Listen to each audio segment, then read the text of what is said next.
E aí, pessoal, tudo bem? Beleza. Preparados para mais um Deep Dive com a gente. Opa.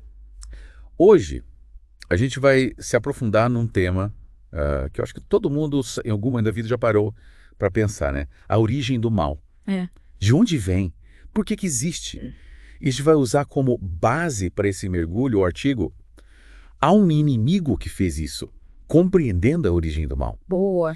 E ele usa uma parábola, né, para ilustrar essa questão, que é a parábola do trigo e do joio, lá do Evangelho de Mateus. Sim. Capítulo 13, versículos de 24 a 30, que conta a história de um fazendeiro que planta trigo, né? E aí um inimigo vai lá e semeia joio no meio da plantação, estragando tudo. E aí a gente já começa a se questionar, né? Poxa, mas se Deus é bom, por que que ele permite que o mal aconteça? Por que deixa isso acontecer? É tipo, ele tá de braços cruzados, vendo essa bagunça toda. E o artigo já começa respondendo essa pergunta. Ele vai direto ao ponto, dizendo que Jesus, quando questionado sobre quem semeou o joio, ele responde: um inimigo fez isso. Sem rodeios. Isso aí. Direto. Direto ponto. Esclarecedor, né? Não tem meio termo. Não. Então a gente já entende de cara que não é um acaso. Não é, sei lá, um erro. Um acidente. Um descuido. Uma ação intencional. É. Planejada. Deliberada. Com um objetivo. Exatamente. Certo. E aí, quem é esse inimigo? No contexto teológico, a gente pode entender como o diabo, né? Uma força maligna que age contra Deus e contra o bem. Certo. Então, a partir dessa figura, né, a gente consegue entender um pouco melhor por que o mal existe. Né? Porque tem alguém trabalhando ativamente para que ele aconteça, para atrapalhar, né, os planos de Deus, para semear a discórdia, a dor no mundo. E tem um detalhe na parábola que me chamou a atenção e que o guia de estudo também destaca, que é o fato de que o inimigo semeia o joio à noite. Né? Interessante isso, né? Ele não faz isso durante o dia. Por quê? Por que será, né? Por que será? Faz a gente pensar, né? Qual que é a intenção? Por que fazer isso às escuras? Isso reforça a natureza, a sorrateira do mal, né? Ele age na surdina, se esconde, se disfarça, engana, seduz. Ele não se apresenta de cara, né? Às claras, como um vilão de filme, né? Ele age na sombra. É como a tentação, muitas vezes, né? Ela vem disfarçada de algo bom, atraente. Irresistível. Que nem quando você tá de dieta e te oferecem um docinho, né? Só um pedacinho não vai fazer mal. Um pedacinho só. Aí você cai na cilada. Exatamente. O mal é mestre em disfarçar as suas reais intenções. Mas voltando à parábola, né? O que acontece quando os empregados veem o joio no meio do trigo? Eles querem arrancar. Na hora. Na hora. Vamos acabar com essa praga. É bem a nossa reação, né? A gente quer resolver tudo na marra, eliminar o problema, sem pensar muito. Sem pensar muito nas consequências. Sem analisar direito. O famoso agir sem pensar. Agir sem pensar. A gente quer ser justiceiro. Resolver tudo na hora. Sem paciência. Sem diálogo. Sem diálogo. Mas Jesus, na parábola, ele nos convida a agir diferente. Com paciência. Com paciência. Por quê? Qual que é o problema de arrancar o joio logo de cara? Aí que tá. Aí que tá a grande lição da parábola, né? O joio e o trigo, muitas vezes, eles estão com as raízes entrelaçadas. Então, tentar arrancar sem cuidado pode prejudicar o outro. É como na vida real, né? As coisas não são preto no branco. O bem e o mal, muitas vezes, estão tão misturados que é difícil separá-los sem causar algum dano. Né? A gente precisa ter esse cuidado. Não. E aí, como é que a gente faz para lidar com essa mistura toda? Como é que a gente sabe o que é trigo, o que é joio? Essa é a pergunta de $1 milhão, né? A parábola nos convida a ter discernimento, a olhar com atenção, a não julgar pelas aparências e principalmente a ter paciência, a entender que o tempo ele é um fator importante nesse processo de separação entre o bem e o mal. Né? É como se a gente estivesse mexendo num novelo de lã todo emaranhado, sabe? Se você puxa um fio de qualquer jeito, você pode acabar piorando a situação. A gente precisa ter cuidado, delicadeza para não causar mais estrago do que solução. É verdade. Essa parábola me fez pensar muito em como a gente lida com as pessoas no dia a dia, né? A gente julga, a gente rotula, a gente condena. Sem parar para pensar que por trás daquela atitude, né? Que a gente às vezes reprova, pode ter uma história, uma dor, uma luta que a gente desconhece. Exatamente. Essa é uma das mensagens mais importantes da parábola, né? A necessidade da compaixão, da empatia, da compreensão.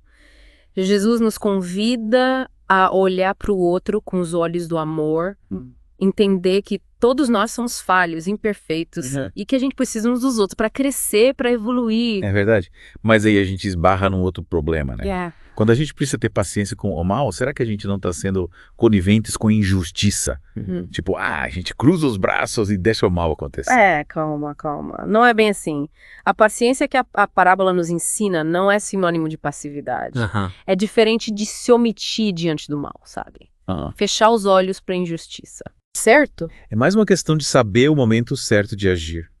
De ter sabedoria para escolher a melhor forma de combater o mal, sem causar mais sofrimento. Entendi. É tipo aquela frase, né? Justiça, sim. Vingança, jamais. Isso aí. A gente não pode deixar a raiva, o ódio ditarem as nossas ações. Perfeito. A gente precisa agir com sabedoria, com discernimento, sempre buscando o bem maior. E principalmente lembrar que o julgamento final não cabe a nós, mas a Deus. E falando em julgamento, o guia de estudo traz um ponto que me deixou de boca aberta. Ele diz que Deus permite que o mal exista não só por bondade, mas para quê?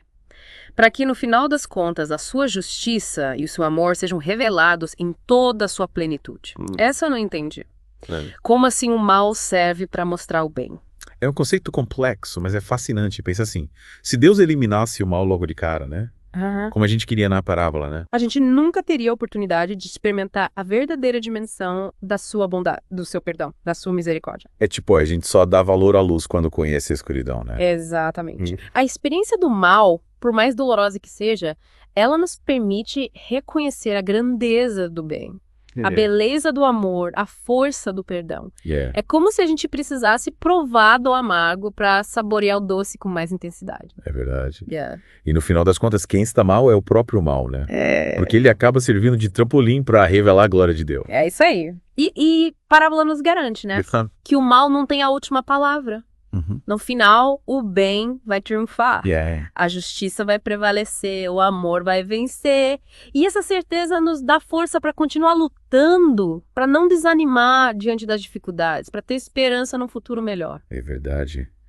Nossa, essa conversa me fez pensar em tanta coisa. Acho que a gente pode resumir os pontos principais que a gente viu até aqui, né? Primeiro, o mal é real, intencional e tem uma origem, que é o diabo. Isso. Segundo, a gente precisa ser vigilante, mas também paciente na nossa luta contra o mal. E terceiro, Deus tem um plano maior que envolve a separação definitiva entre o bem e o mal. E a gente precisa confiar nesse processo, por mais difícil que seja. Exatamente. São pontos-chave para a gente levar para a vida, para nortear as nossas escolhas, para nos fortalecer nos momentos de dificuldade. A parábola do trigo e do joio nos convida a ter fé, esperança, confiança no poder do bem, mesmo diante das adversidades. Mas peraí, a gente ainda não falou do final da parábola, né? É verdade. O que acontece com o trigo e o joio? Eles ficam misturados para sempre? Claro que não. A parábola termina com a colheita, que representa o juízo final. Certo. É o momento em que Deus separa o bem do mal de forma definitiva. E aí cada um recebe a recompensa de acordo com as suas ações. Ufa. É bom saber que no final das contas a justiça divina prevalece. Né? O mal não fica impune. Exatamente. E essa certeza nos dá a tranquilidade de que por mais que as coisas pareçam confusas agora, Deus está no controle. Ele sabe o que está fazendo e no final tudo vai se encaixar. E enquanto esse final não chega, a gente precisa fazer a nossa parte, né?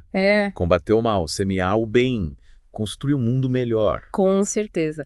A parábola nos convida a sermos agentes de transformação, né? A espalharmos sementes de amor, de compaixão, de justiça por onde a gente passar. Cada gesto de gentileza, cada palavra de conforto, cada ato de solidariedade é uma pequena vitória contra o mal. É como se a gente fosse um pequeno exército do bem, né? Lutando contra as forças da escuridão, semeando luz por onde passa. E essa é a nossa missão.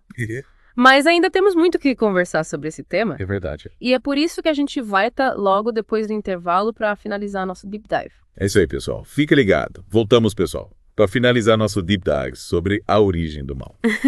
Nossa, essa parábola do trigo e do joio, né? É muita coisa para pensar. Cada vez que a gente se aprofunda mais, a gente descobre novas nuances, né?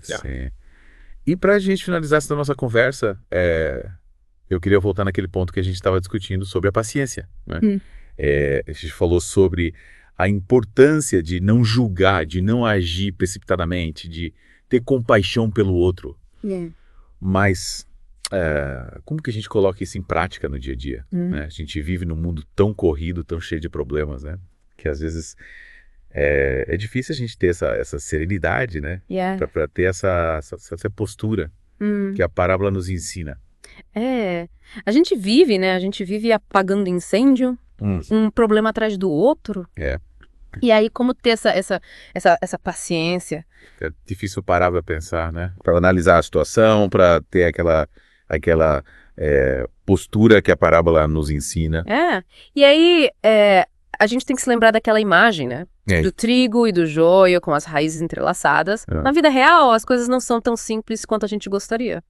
O bem e o mal estão misturados e muitas vezes a gente não consegue separar um do outro sem causar algum dano. Por isso que a paciência é tão importante. Mas e aí, a gente fica só esperando, né, de braços cruzados, enquanto o mal faz a festa. Até quando a gente precisa ter paciência. Tem um limite para isso, né? Claro que tem. Ter paciência não significa ser passivo diante do mal. Tá certo. A gente precisa agir, sim, mas com sabedoria, com discernimento, buscando sempre a justiça, o bem comum. E, principalmente, a gente precisa lembrar que o julgamento final não cabe a nós. Entendi. A gente faz a nossa parte, né?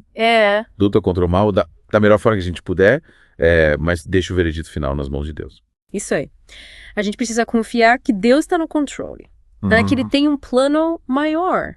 E que no final a justiça vai prevalecer. E essa confiança nos dá força para continuar lutando, para não desanimar diante das dificuldades. E como é que a gente cultiva essa confiança, né? Essa paciência toda? Tem alguma dica prática que a gente possa levar para a vida? Olha, o artigo, ele sugere algumas coisas bem interessantes. Estudar a parábola do trigo e do joio com atenção. Refletir sobre seus ensinamentos. Praticar a paciência, a misericórdia nas nossas relações. Participar de grupos de estudo, buscar o apoio da comunidade. Enfim, são atitudes que nos ajudam a fortalecer a nossa fé, a nossa esperança, a nossa capacidade de amar, de perdoar. É verdade, a gente precisa, né, se cercar de coisas boas, né, de pessoas que nos inspiram, que nos ajudam a trilhar o caminho do bem. E claro, não podemos se esquecer da oração, né? Pedir a Deus sabedoria, discernimento, força para enfrentar os desafios da vida. Exatamente, a oração é um canal poderoso de comunicação com Deus. É através dela que a gente se conecta com a fonte do amor, da paz, da esperança. E é essa conexão que nos sustenta nos momentos difíceis, que nos dá a certeza de que a gente não está sozinho nessa luta. É verdade. Nossa, quanta coisa a gente aprendeu com essa parábola, né? Começamos falando sobre a origem do mal e terminamos falando sobre a importância da paciência, da compaixão, da fé. É incrível como tudo está interligado. E essa é a beleza da palavra de Deus, né? Ela nos ensina, nos guia, nos transforma. E a parábola do trigo e do joio é um exemplo disso. Ela nos mostra que, apesar de o mal existir, o bem sempre vai prevalecer. E que a gente precisa confiar em Deus, fazer a nossa parte e ter paciência, porque no tempo certo tudo vai se ajeitar. É isso aí. E com essa mensagem de esperança, a gente encerra o nosso Deep Dive de hoje. Esperamos que vocês tenham gostado da nossa conversa e que ela tenha plantado sementinhas de fé e de amor nos seus corações. É isso aí. A gente se encontra no próximo episódio. Valeu, pessoal! Um abraço!